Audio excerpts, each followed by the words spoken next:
Sudden death বা হঠাৎ মৃত্যুর অন্যতম কারণ হার্ট অ্যাটাক। আজকে আমরা বলবো হার্ট অ্যাটাক নিয়ে। আপনাদের সকলকে আমার ছোট্ট ইউটিউব চ্যানেলে স্বাগত জানাচ্ছি। বলছি আমি ডাক্তার পঙ্কজ। প্রথমেই আমরা জানবো যে হার্ট অ্যাটাক কী। আমরা জানি যে আমাদের হার্টের ভিতরে করোনারি আর্টারি থাকে।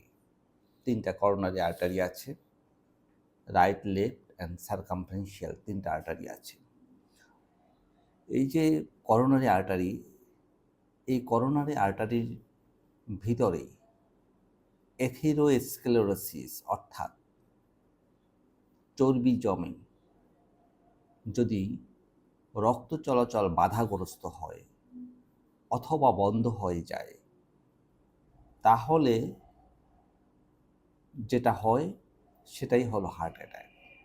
এক্ষেত্রে আমরা সাডেন ডেথের সবচেয়ে গুরুত্বপূর্ণ যে কারণটা পেয়ে থাকি তা হলো এমআই, মায়োকার্ডিয়াল ইনফাকশন, অর্থাৎ রক্তনালীর ভিতরে যদি কমপ্লিট ব্লক হয়ে যায়, 100% ব্লক হয়ে যায় হার্টের রক্তনালীর ভিতরে, করোনারি আর্টারির ভিতরে, তাহলে ওই আর্টারিটা হার্টের যে যে জায়গায় রক্ত সরবরাহ করত ওই জায়গায় রক্ত চলাচল করতে পারবে না, বন্ধ হয়ে যাবে।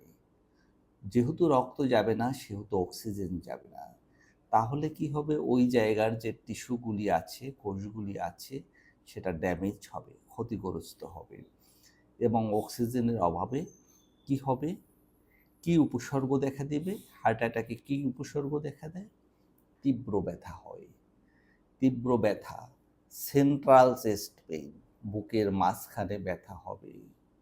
কম্প্রেসিভ ইন নেচার, রেট্রোস্টার্নাল অর্থাৎ স্টার্নাম নামে যেখানে হার্ট তার পিছনে এবং চাপ দিয়ে রাখে, প্রচণ্ড চাপ, যেটা অনুমান করা যাবে না।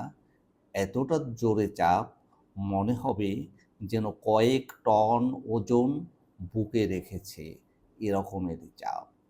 ব্যথাটা লেফট শোল্ডারে যেতে পারে, জয় যেতে পারে, কখনো পেটের উপরিভাগে যেতে পারে।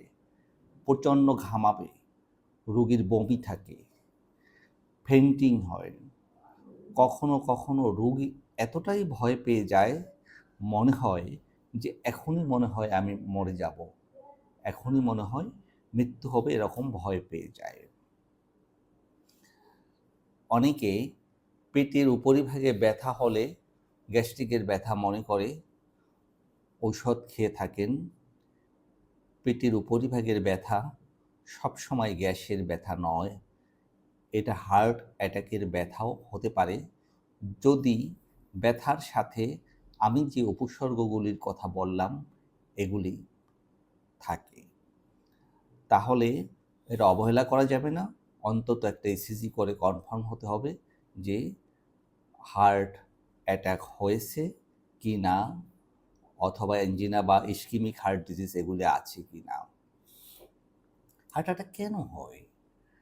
হার্ট অ্যাটাক হওয়ার অন্যতম কারণ হলো অনিয়ন্ত্রিত রক্তচাপ। যদি ব্লাড প্রেশার নিয়ন্ত্রণে না থাকে, অনিয়ন্ত্রিত ডায়াবেটিস মেলাইটাস, যদি ডায়াবেটিস নিয়ন্ত্রণে না থাকে, ওবেসিটি, যদি অনেক মোটা থাকে, যদি ধূমপান করে, অ্যালকোহল খায়, মাদকদ্রব্য, যদি সিডেন্টারি লাইফ লিড করে থাকে, অর্থাৎ মেধার কাজ করে, শুধু বসে বসে কোনো শারীরিক পরিশ্রম না করে, যদি ট্রান্স ফ্যাট বেশি খায়, কোলেস্ট্রল বেড়ে যায়, যেমন ভাজা পোড়া খাবার, ফাস্টফুড জাতীয় খাবার, এগুলি যদি বেশি খেয়ে থাকে, চতুষ্পদ প্রাণীর মাংস বেশি যদি খেয়ে থাকে, তাহলেও কোলেস্ট্রল বেড়ে যেতে পারে। তাহলে আমাদের কি করা উচিত?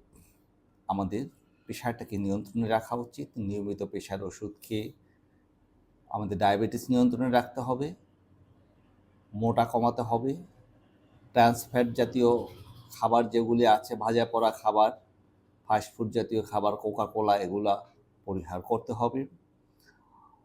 আমাদের ধূমপানের অভ্যাস থাকলে তা পরিহার করতে হবে, অ্যালকোহলের অভ্যাস থাকলে তা পরিহার করতে হবে। অবশ্যই প্রতিদিন নিয়ম করে হাঁটতে হবে, দিনে অন্তত আধা ঘন্টা, সপ্তাহে অন্তত 5 দিন হাঁটা প্রয়োজন। এগুলি ছাড়াও দুশ্চিন্তা মুক্ত জীবনযাপন করার চেষ্টা করতে হবে। ঘুমাতে হবে 6 থেকে 8 ঘন্টা, 8 ঘন্টা অন্তত রাতে ঘুমানো প্রয়োজন, বিশ্রামের প্রয়োজন। তাহলে মোটামুটি সুস্থ থাকা যাবে। আর হার্ট অ্যাটাক যদি হয়ে যায়, তাহলে যদি রোগী গ্রামে থেকে থাকে, দূরে থেকে থাকে, 6 ঘন্টার ভিতরে চেষ্টা করবেন হসপিটালে পৌঁছাবার জন্য। তাহলে স্ট্রেপ্টোকাইনেজ নামক একটা ইনজেকশন আছে, যেটা দিতে পারলে হার্টের যে ক্ষতিটা হয়, ড্যামেজটা হয়, এটা কম হয়।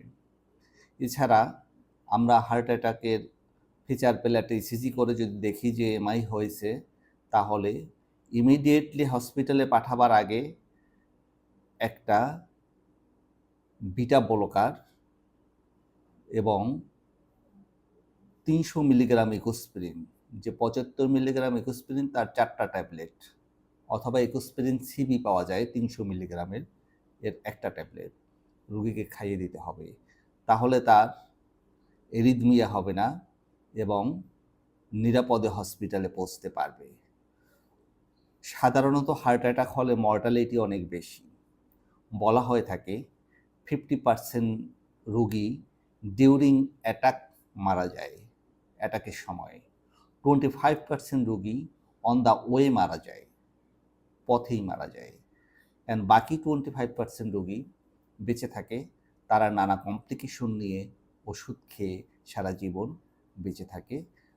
কারো কারো সার্জারি প্রয়োজন হয়, কারো কারো এনজিওপ্লাস্টি করতে হয়, যেটা রিং পরানো বলা হয়ে থাকে, এটা করতে হয়। কাজে এগুলি জিনিস যাতে না হতে পারে, সেজন্য আগে থেকেই আমাদের যে নিয়মগুলি বললাম সেগুলি মেনে চলতে হবে। তাহলে হার্ট অ্যাটাক বা এমআই থেকে রক্ষা পাওয়া যাবে। আজকের এই তথ্যগুলি আপনাদের যদি কোনো উপকারে লেগে থাকে, তাহলে আমার এই হেলথ মেসেজ চ্যানেলটি সাবস্ক্রাইব করে দিবেন এবং বেল বাটনটি চেপে দিবেন। তাহলে সবার আগে এই ভিডিওগুলি আপনার কাছে পৌঁছে যাবে। ভালো থাকবেন, সুস্থ থাকবেন।